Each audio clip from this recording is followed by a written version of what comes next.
Tu vis en Allemagne depuis un certain temps et tu n'as pas encore ton séjour ni le droit de travail. Pourquoi? Il y a souvent deux raisons, parce que tu n'as pas le droit de travailler ou parce que tu n'as pas fait la demande de travail. Alors moi, dans cette vidéo, je vais t'expliquer comment avoir un contrat de travail et qu'à la fin, tu vas profiter de ce contrat de travail pour avoir ton permis de séjour.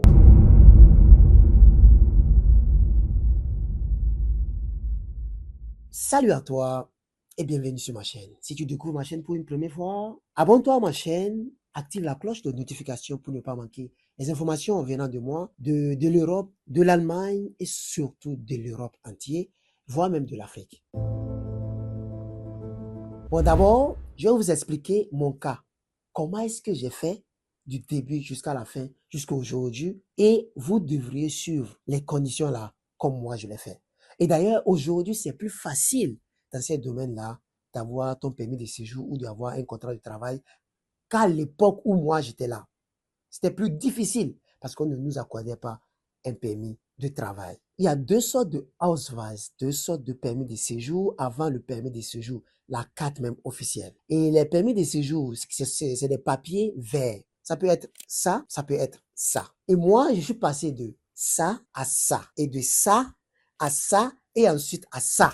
Est-ce que vous comprenez? Et donc, je suis passé par tous ces trois coins-là avant d'avoir mon permis de séjour jusqu'à arriver au permis de séjour indéterminé qui te permet de ne même pas changer. Et après, tu peux demander le passeport allemand, la nationalité allemande. Et donc, comment est-ce que ça s'est passé de mon côté? Je vais vous expliquer. C'est important que vous compreniez ça. Quand je suis venu en Allemagne, illégalement, je suis rentré en Allemagne, j'ai demandé mon asile. Et l'asile, mon cas a été traité. Après, on m'a donné un refus qu'on appelle, de toutes les façons, on l'appelle négative. Et cette négativité, ça veut dire que tu n'as plus droit de faire quoi que ce soit. À l'époque, tu ne peux même pas aller à l'école. Tu ne peux même pas travailler et tu n'as pas le droit de sortir du pays. C'est comme si tu es devenu un prisonnier. Ensuite, j'ai été confronté à une situation où on me demande de quitter le pays, de remplir un papier pour quitter le pays. Je ne l'ai pas fait. Parce qu'on m'a dit, si tu le fais, on va te retourner chez toi. Donc, je n'ai pas répondu à la lettre qui m'a été envoyée. Et après, ils ont diminué mon argent parce que je n'ai pas amené aussi mon identité. Ils ont voulu avoir mon identité. Je n'ai pas amené, je n'ai pas donné. Donc, ils ont diminué carrément mon argent. Au lieu de me donner l'argent de poche qu'on me donnait à quelque chose de 300, on me donnait 180 pour vivre. Là, tu peux vivre avec, tu peux manger, tu peux t'acheter des habits. C'était comme ça à l'époque. Et aujourd'hui, vous avez la facilité, peu importe ce que tu as aujourd'hui, que ce soit tu as celle-ci, tu as celle-ci. On n'a pas eu, moi, je n'ai pas eu d'informations quand j'étais là. Parce que déjà, avec le premier Osweiss, qui était normal, tu peux commencer déjà par travailler. Mais on ne savait pas. Maintenant, avec celle-ci aussi, pourquoi pas, tu peux travailler, mais il y a des conditions et surtout, il faut faire des recherches. Et qu'est-ce que je fais? Il y a deux sortes. Il y a le Osweiss normal en papier, il y a le Duldum. Le Duldum, c'est celui-là qui a le trait rouge, c'est qu'on appelle du blanc. C'est-à-dire, tu es condamné à quitter le pays, mais ils sont toujours en train d'analyser ton cas, s'ils vont venir te chercher chez toi pour te ramener ou pas. Et donc, tu ne dois pas leur donner la raison. Tu dois leur montrer que oui, toi aussi, tu es là pour faire quelque chose. Première étape, c'est de trouver un contrat de travail. Comment trouver un contrat de travail? Il te faut des relations. Les relations, même si tu n'en as pas, tu peux encore demander. Tu vois, il y a beaucoup de personnes qui sont déjà en Europe qui travaillent. Tu peux leur demander comment avoir un contrat de travail même si tu n'as pas encore un permis de séjour. Moi, je l'ai fait et je l'ai eu. Et j'ai fait ça à d'autres personnes et j'ai vu, je sais que c'est possible et donc tu peux le faire. Tu n'as pas d'excuses. Demandez à ceux-là qui sont déjà là, qui travaillent déjà, s'ils peuvent vous aider à obtenir un contrat de travail avec leur employeur. C'est toujours possible. Et si vous êtes dans ce cas-là, dans le besoin, peu importe là où vous vous trouvez en Allemagne, contactez-moi. Je vais vous trouver un boulot. Je vais vous donner un contrat de travail qui va vous permettre de travailler et à la fin, gagner votre séjour. Je vais mettre les liens dans la description de cette vidéo pour pouvoir me contacter sur mon WhatsApp. Deuxième étape, c'est que une fois que tu as ton contrat, tu ramènes le contrat là au bureau des étrangers ou au bureau des travailleurs en Allemagne, qu'on appelle, il y a Sozialamt, le Agentur für Arbeit ou le Job Center. Tous ceux-là qui vivent ici déjà, ils savent de quoi je parle. Tu amènes le contrat là-bas, ils vont examiner, ils vont te donner la validation. La plupart du cas, ils ne refusent pas. Pourquoi? Parce qu'ils veulent que tu travailles et que tu ne sois pas une charge pour le pays ni pour eux. Ils vont te donner la validation d'aller travailler. Maintenant, une fois que tu récupères la validation, c'est ça qui serait alors notre troisième étape. La validation, ça dure généralement 2 semaines. Et pendant ces 2 semaines, tu attends. Ils vont te mettre la validation là sur ton Ausweis, qu'on appelle aussi permis de séjour, sur ces papiers un peu vert, orangé, façon là, ou violet, disons. Ils vont te mettre la validation là-dessus, que tu es permis de travailler. Mais attention, une fois que tu as cette validation, tu ne peux plus faire autre travail à part celle qui est mentionnée sur ton Ausweis, sur le papier vert là. Donc c'est important de respecter aussi ces conditions.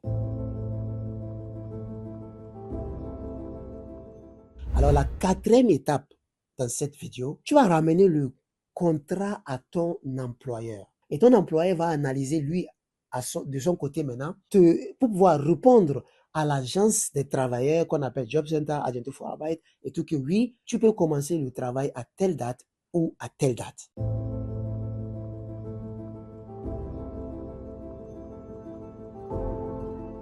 Cinquième étape, c'est de te procurer d'une assurance maladie, que ce soit AOKA, il y en a beaucoup. Moi, c'est celle-ci que j'ai, qu'on appelle AOKA.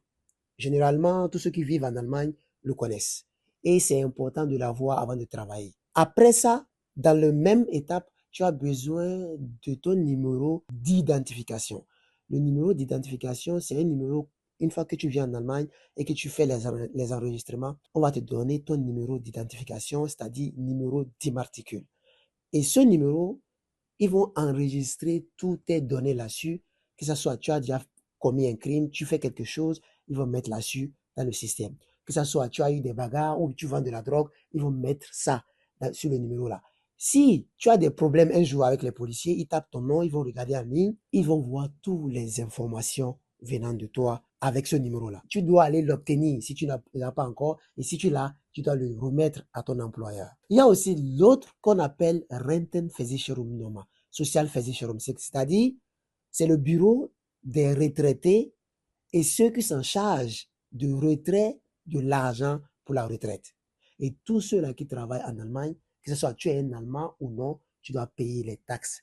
Tu dois payer aussi, cotiser pour la retraite. Et ça, tu as besoin aussi de faire l'enregistrement et c'est obligatoire. Comment obtenir ton séjour maintenant une fois que tu commences par travailler? 1 an suffit pour que tu puisses faire la demande. La plupart du temps, 2 ans ou 3 ans. Moi, j'ai travaillé pendant 2 ans avant de faire la demande. Maintenant, quand tu fais la demande, tu dois attendre.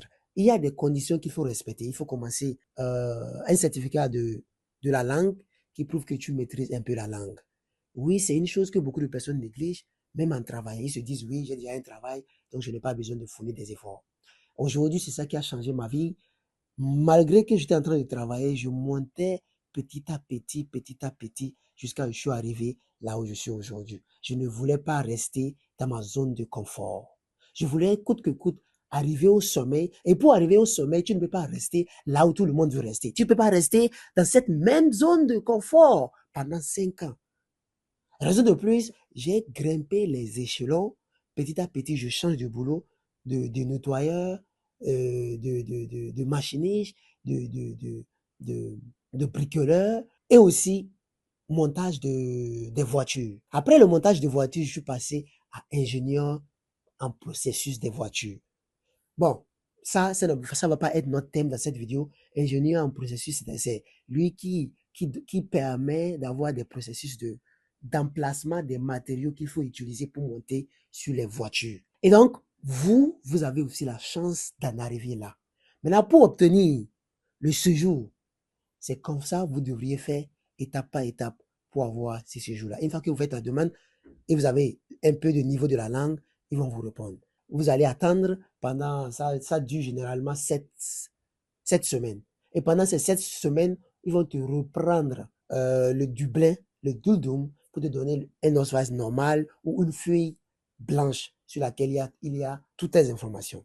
Maintenant, après les 7 semaines ou avant les 7 semaines, tu peux récupérer ta carte de séjour. Là, tu es libre, tu peux voyager partout dans le monde entier. Alors voilà, je t'ai partagé cette méthode-là que beaucoup de personnes ne connaissent pas. D'accord? Que ce soit tu es en Allemagne déjà, ou tu penses venir en Allemagne, ou tu es en Afrique et ton rêve c'est de venir en Allemagne, il y a des gens qui sont venus légalement, qui se sont retrouvés dans l'illégal. Il y a des gens qui sont venus illégalement et se sont retrouvés dans le légal. Je te conseille de passer par l'illégal et légal. Pourquoi? Parce que c'est là que tu apprends les vraies conditions du terrain. C'est comme si tu passes de la peine à la gloire au lieu de passer de la gloire à la peine, comme Nicolas Sarkozy aujourd'hui. Alors la famille, nous sommes plutôt à la fin de cette vidéo. Si cette vidéo t'a plu, merci à toi de me donner un pouce bleu. Partage cette vidéo dans ton entourage. Si tu es en Allemagne, partage-le à un frère qui vit en Allemagne. Si tu n'es pas en Allemagne, partage-le toujours à un frère qui vit en Allemagne ou qui veut venir en Allemagne pour qu'il puisse avoir ces informations-là qui sont importantes. Et pour finir, commente dans l'espace commentaire. Mets ton avis. Dis-moi ce que tu en penses par rapport à ce que je viens de te partager. Est-ce que toi, tu connais d'autres méthodes ou d'autres étapes pour avoir son permis de séjour ou pour travailler ici en Allemagne? Mets-le-moi dans l'espace commentaire et je serai ravi de te lire. Et sur ce, on se dira à très très vite pour une nouvelle vidéo. Et comme toujours, c'était simple, entre deux mondes, moi je choisis d'être ancré dans la vérité. Et donc, écris ton histoire, car c'est toi seul qui détiens le stylo. Ciao.